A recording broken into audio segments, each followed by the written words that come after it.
Entonces, determinemos lo siguiente.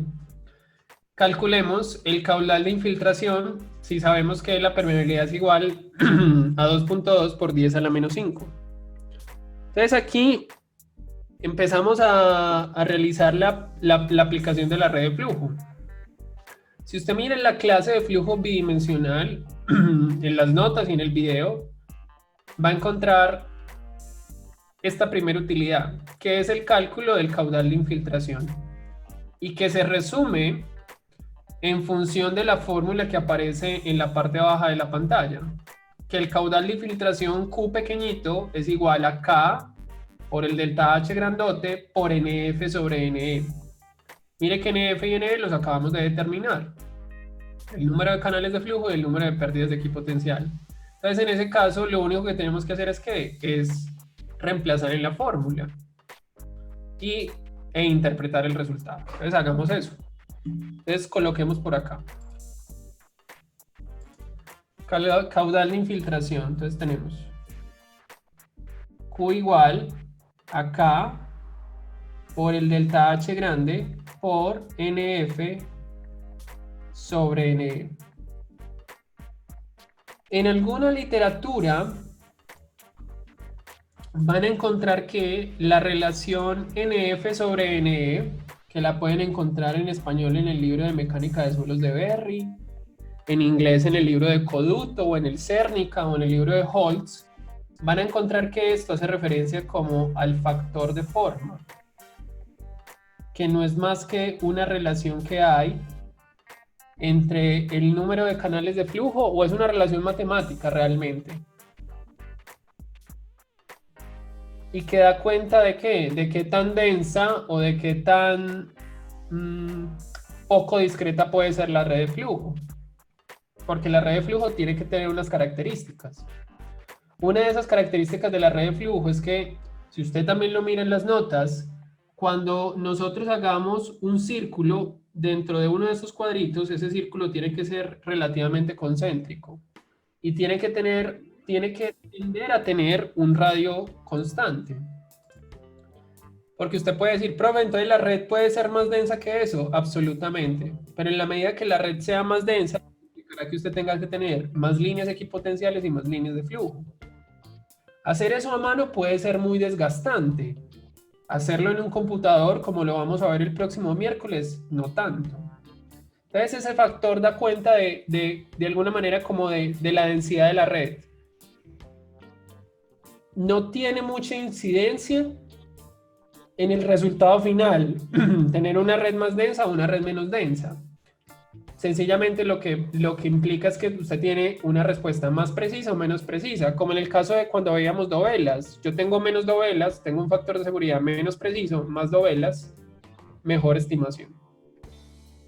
Entonces reemplacemos para los datos de nuestro problema. Entonces tendremos acá que Q es igual a el valor del K, 2,2 por 10 a la menos 5 centímetros segundo, que multiplica el delta H grandote, que ese ya lo habíamos hallado, 7 metros,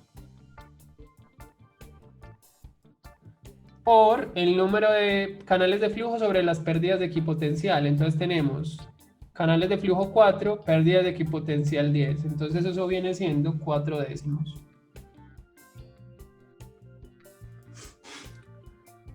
¿Qué va a notar usted ahí? Va a notar que la permeabilidad y la pérdida se encuentran en unidades distintas.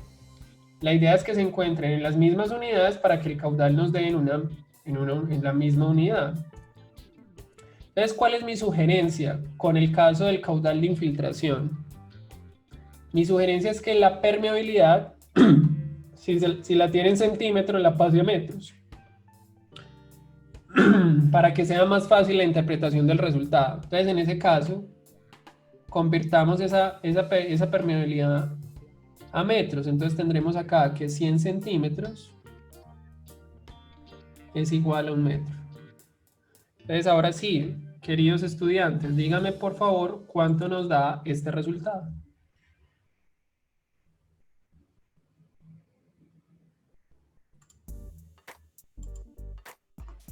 9.06 me dio a mí. Punto Ah, no, 06. Sí.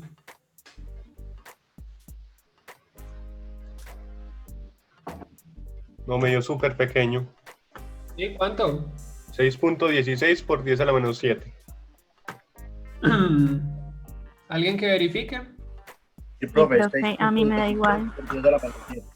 6,16 por 10 a la menos 7. Sí. Sí. Sí.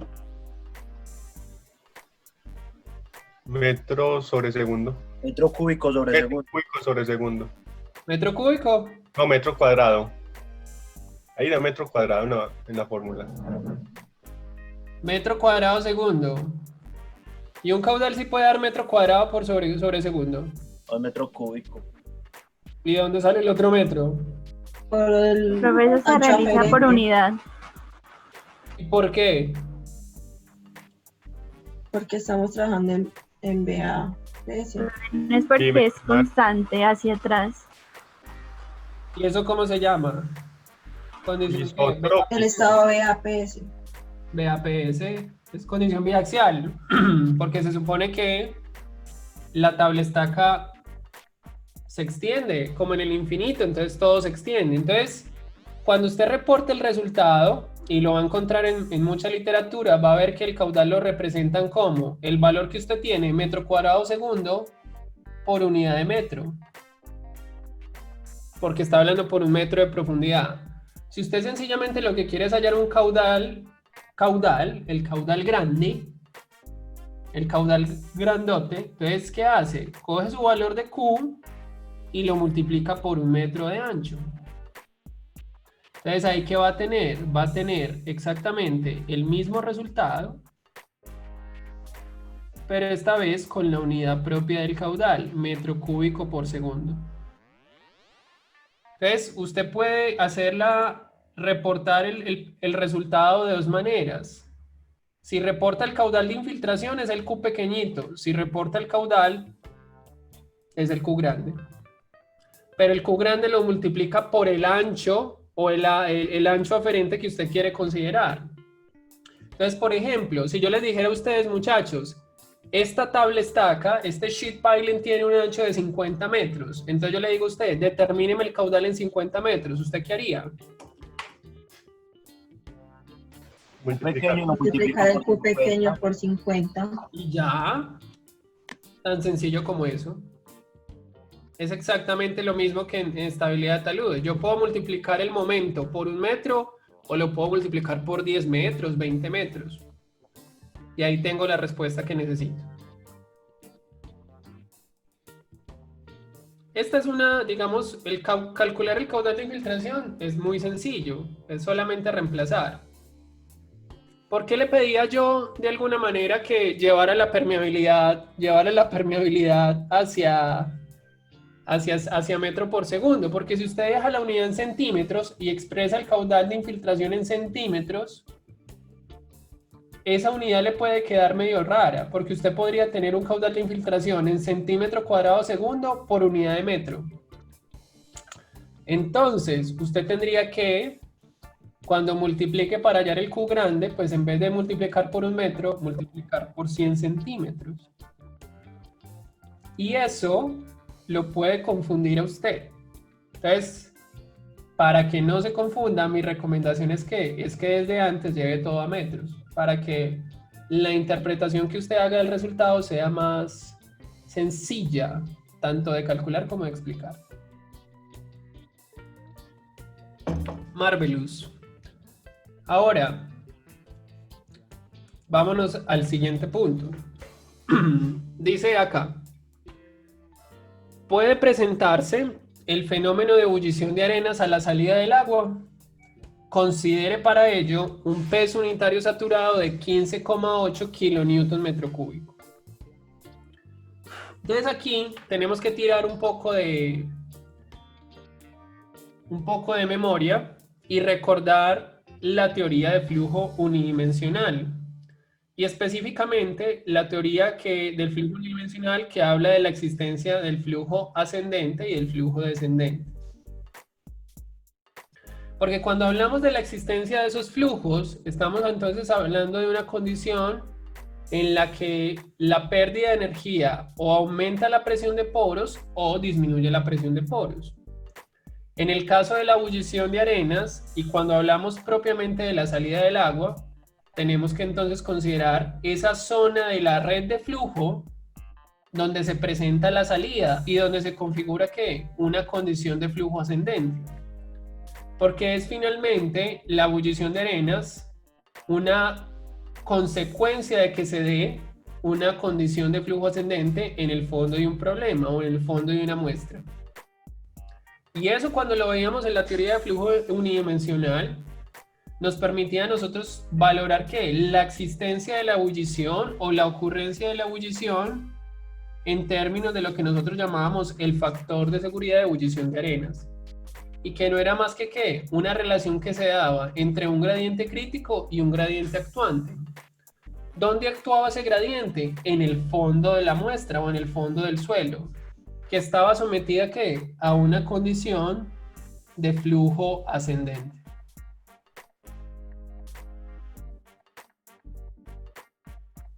Entonces, para poder responder esta pregunta de ¿dónde se presenta la ebullición? O más bien, si es posible que se presente la ebullición a la salida del agua, usted tiene que tener claridad cuál es la zona de la red de flujo donde este es ascendente o donde el agua tiende a subir. Y esa sería entonces mi pregunta, muchachos.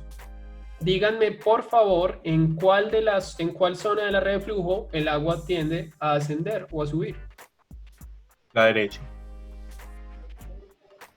¿Es claro para todos? Sí, profe. Sí, profe. Míralo acá. Esta es la zona de flujo ascendente.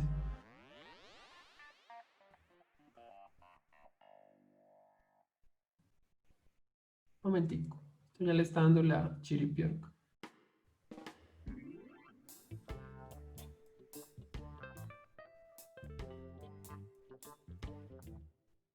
La zona de flujo ascendente. Dale ahí. Esa es la zona de flujo ascendente. Entonces usted dice, ah, bueno, muy bien. Es ahí donde tengo que hacer la verificación del factor de seguridad. ¿Entendido este como qué? Entendido este como la relación que hay entre el gradiente crítico sobre el gradiente actuante. El gradiente máximo sobre lo que resiste sobre lo que actúa es exactamente lo mismo. ¿Cómo se determina ese gradiente crítico? En función de la expresión que usted está viendo en pantalla. ¿Por qué? Porque cuando nosotros hablamos de la posibilidad de que se presente ebullición, estamos rigurosamente hablando de una condición en la que el esfuerzo efectivo se vuelve cero.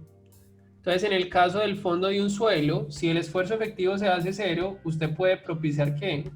Una igualación entre el esfuerzo total y la presión de poros que se siente al fondo de la muestra, que es una presión de poros en exceso, puesto que hay una energía que está contribuyendo a que el agua trate de elevar el suelo. Entonces, cuando usted iguala eso, el total con la presión de poros, y despeja para el gradiente, pues encuentra esto que está acá, que el gradiente crítico o el gradiente máximo o el gradiente de resistencia viene siendo ¿qué? Gamma prima sobre gamma del agua. Peso unitario sumergido sobre el peso unitario del agua. De ahí que lo único que nos queda a nosotros es ¿qué? Determinar el valor de I. Saber cuál es el valor del gradiente a la salida o en la zona de flujo ascendente, para poder así entonces estimar o concluir si es factible que se presente ebullición de arenas o no. Entonces, eso es lo primero. Tener claridad de quién viene siendo I crítico y quién viene siendo I.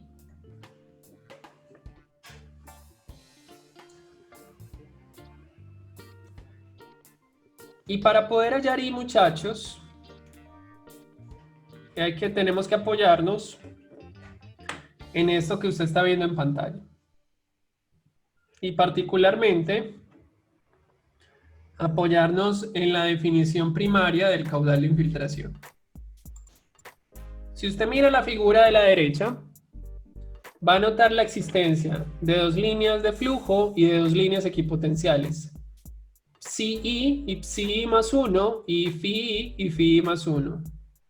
Estas de acá vienen siendo líneas de flujo.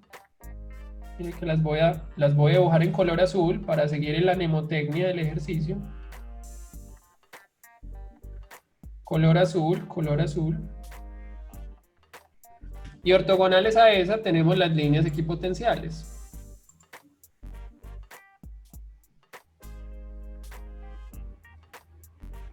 En color morado y asociadas a la función phi o la función potencial. Va a notar que uno de los recuadros de la red de flujo tiene acá asociado la existencia de dos distancias que son geométricas. Una que yo llamo delta E y otra distancia que yo llamo delta S. Esas distancias que son geométricas y que usted las mide en función de la escala del problema son distancias entre líneas equipotenciales y entre líneas de flujo respectivamente, a nivel geométrico. Entonces es básicamente la separación entre líneas, que es una unidad de distancia. En el caso de las equipotenciales las llamamos delta E y en el caso de las de flujo las llamamos delta S, o al menos por la notación de lo que es el desarrollo del caudal. Entonces va a notar cómo en el caso del cálculo del caudal de infiltración, este caudal de infiltración primariamente viene siendo dado como el delta Q igual a K por I por A. Y va a notar que esa fórmula de delta Q, este valor de I viene siendo delta H sobre delta E. El delta H pequeñito sobre la distancia que hay entre líneas equipotenciales. Finalmente, ¿usted qué se da cuenta? Que el caudal de infiltración viene siendo ¿qué? El valor del delta Q que yo halle para cada canal multiplicado por el número de canales de flujo. Es como si yo de alguna manera decidiera sumar ¿qué? Cada uno de los caudales de cada autopista. O de alguna manera decir que por cada autopista pasa la misma cantidad de agua, así que lo único que me queda a mí es determinar esa cantidad y multiplicarla por el número de canales. Rigurosamente hablando, eso viene siendo el caudal de infiltración. Y como proviene de un delta Q, ese delta Q tiene asociado un gradiente, que es la pérdida de energía sobre la distancia que se recorren o la distancia que hay entre líneas equipotenciales. Y eso a nosotros nos permite enmarcarnos en la solución del problema. ¿Por qué? Porque a la luz de lo que acabamos de decir y del conteo que acabamos de hacer, nosotros dijimos lo siguiente. Nosotros dijimos, vea, esta de acá viene siendo nuestra equipotencial final, la que llamamos la equipotencial 11. Y esta de acá viene siendo la penúltima equipotencial, la equipotencial 10. Entonces, en ese sentido, dado que esta es la zona de salida, sobre esa zona de salida nosotros tendremos que determinar el valor del gradiente. Porque de acuerdo a lo que acabamos de ver, sabemos que ¿qué? Sabemos que entre las últimas equipotenciales o entre los últimos cuadritos existirá ¿qué? Una distancia delta E. Y ese delta E es lo que finalmente a nosotros nos va a permitir ¿qué? Determinar el valor del gradiente, que es el gradiente actuante a la salida.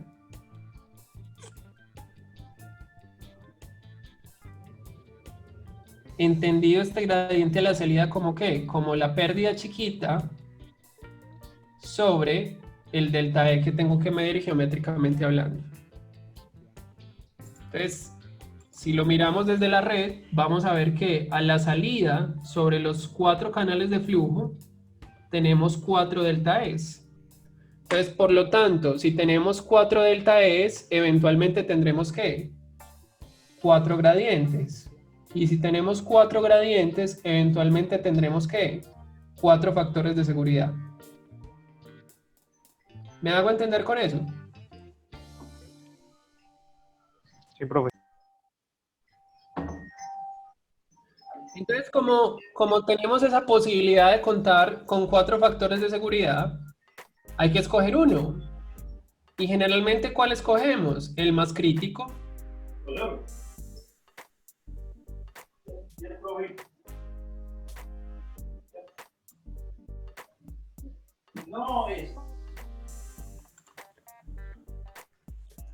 Generalmente escogemos el más crítico. Entonces, ¿el más crítico cuál viene siendo? El más crítico viene siendo aquel que produzca ¿qué? El factor de seguridad más pequeño. Entonces les pregunto yo, si el factor de seguridad es pequeño o es el más crítico de todos, ¿cómo tiene que ser el gradiente que actúa sobre la red de flujo? ¿Grande o pequeño?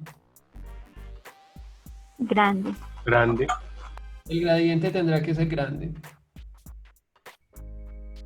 Y si hablamos de que el gradiente tiene que ser grande, ¿cómo tendrá que ser el delta E? ¿Grande o pequeño? Pequeño.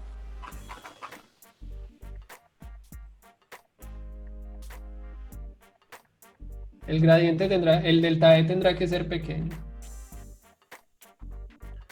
Lo que básicamente implica que de estos 4 delta E que yo pueda escoger, el que me va a permitir valorar la condición más crítica es el más pequeñito, porque es el que me maximiza el gradiente y cuando yo maximizo el gradiente obtengo el factor de seguridad más pequeño. Entonces, en ese sentido, hallemos el gradiente más crítico o el gradiente a la salida, que es igual a ¿qué? A delta H sobre delta E. ¿Qué tenemos? Que ¿cuánto vale delta H pequeñito? 0.7 metros, como lo habíamos hallado previamente. Mírenlo acá, delta H chiquito viene siendo 0.7 metros. Y les pregunto yo, ¿cuánto viene siendo el valor del delta E, geométricamente hablando? 93 menos 91.4. Mírenlo ahí, tenemos el elevation y eso nos da cuenta de ¿qué? De la distancia que hay en el último cuadrito, entre las últimas dos equipotenciales. Entonces tendremos ahí que 93 menos 91,4 metros. Me disculpan que el lápiz otra vez está molestando. Entonces, ¿cuánto valdrá el gradiente, muchachos? El gradiente actuante. Creo que a mí me da 0.44. Así también, profe. 0,44.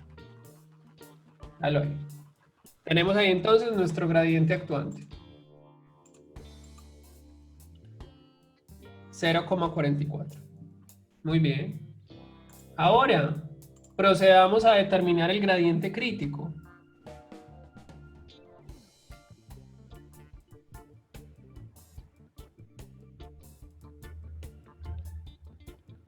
Entendido como que, entendido como el gamma prima sobre el gamma del agua. Entendido como que, como el gamma saturado menos el gamma del agua sobre el gamma del agua. Entonces, ¿qué tendremos nosotros? Que nuestro gradiente crítico será igual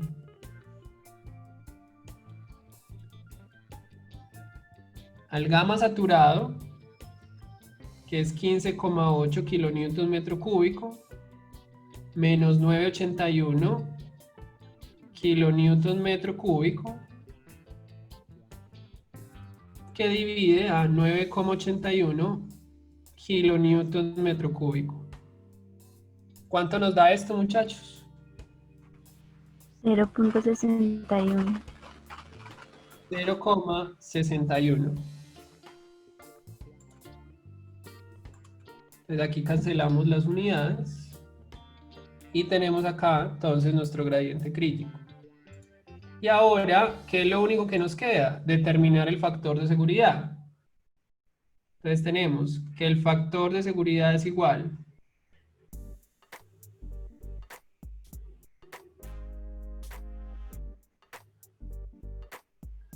Fs es el I crítico, que es 0.61 dividido 0,44.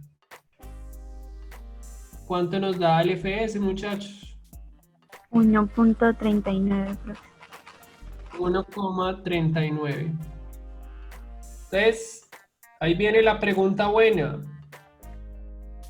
¿Hay o no hay ebullición? No, ¿Por qué? porque el factor de seguridad es mayor que 1. Porque el factor de seguridad es mayor que 1. En otras palabras, su gradiente máximo es 1.39 veces el gradiente actuante. Y usted está tranquilo. Ahora, ¿qué va a encontrar a la luz de la normativa de presas y a la luz de la normativa de problemas de flujo? Que en el caso del US Bureau of Reclamation en los Estados Unidos, que también son normativas cobijadas por el ICOLT y por el Cuerpo de Ingenieros de los Estados Unidos, y en el caso de la norma mexicana, que considera, por ejemplo, las recomendaciones del libro de presas de tierra y enrocamiento de Marsal y Reséndiz, los factores admisibles son 3 y 5 respectivamente. Entonces, la conclusión de eso, ¿cuál es? Es que si bien no se presenta ebullición, usted no está cumpliendo el valor admisible. Entonces, en este caso, ¿qué? Usted puede estar seguro, pero no necesariamente cumplir la norma. Eso es como el paralelo que nosotros planteábamos en el caso de estabilidad de taludes. Si yo tengo el factor de seguridad en un talud que vale 1,3, ¿mi talud es estable o es inestable?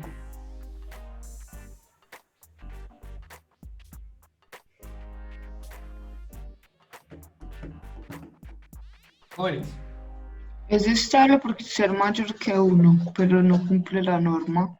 ¿Por qué no cumple la norma? Al menos la local para Colombia. ¿Por qué no la cumple?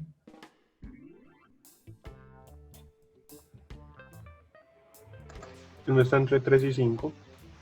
No, porque es que no estoy hablando de flujo, estoy hablando de taludes. Ah, ya. ¿Cuánto vale el factor de seguridad admisible para taludes? Eso lo vimos hasta la semana pasada.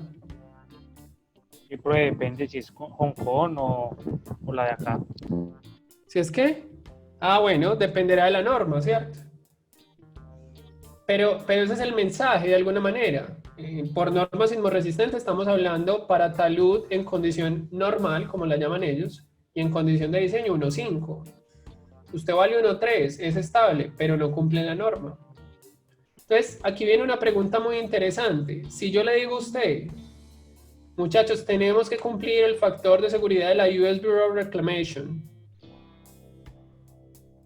Es decir, tenemos que hacer que ese factor de seguridad llegue hasta 3. ¿Usted qué haría? Cuénteme, ¿qué haría? Pero como, pues una sería como bajar el nivel del agua, pero no sé si esa sería una buena... Podría bajar el nivel del agua, sí, claro. Y si baja el nivel del agua, ¿qué va a disminuir? El delta de H. Si baja el delta de H, ¿qué disminuye? El gradiente El I. Disminuye la pérdida. Y si disminuye la pérdida, disminuye el gradiente. Y si el gradiente es más pequeño, 1 sobre algo más pequeño, ¿qué? Aumenta el factor de seguridad. Supongamos que no podemos disminuir el nivel del agua. ¿Qué podemos hacer?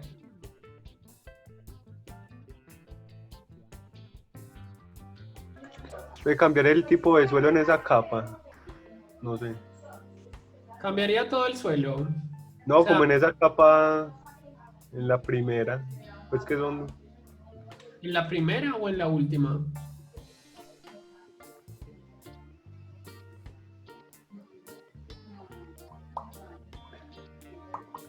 no, mentira, no. Eso sería muy costoso, o sea, si no da. Sería Pero- costoso, pero no diga, no significa que no se pueda hacer. Ah, bueno, sí, cambiar el tipo de suelo. ¿Y cuál suelo? El del principio. Uno más denso. Señor, ¿Cuál suelo cambiaría? el del lado derecho. El del lado derecho. Y si cambia el suelo específicamente, ¿qué parámetro cambiaría del problema?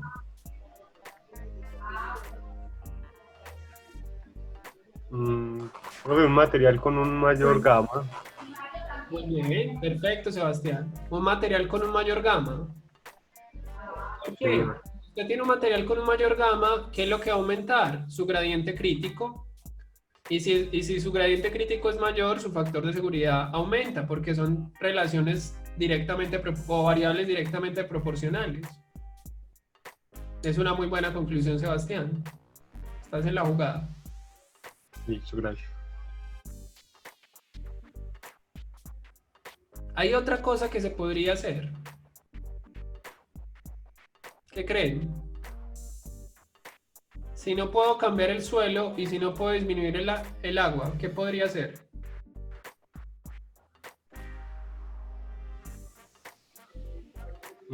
Profundizar más la pantalla de lodo. ¿Y qué ganaría usted profundizando la pantalla, Sebastián?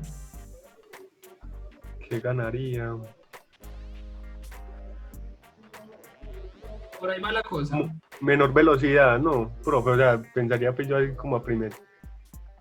Porque aumenta la longitud de las Ajá. recorrido. Ok. Creo que no cambiaría el delta I, ¿Cómo? pues modificaría el delta I. Y si aumenta el recorrido, del agua, usted cansa de alguna manera más el agua, le genera más pérdida de energía. Y si tiene más pérdidas, su gradiente eventualmente, ¿qué? Es más pequeño.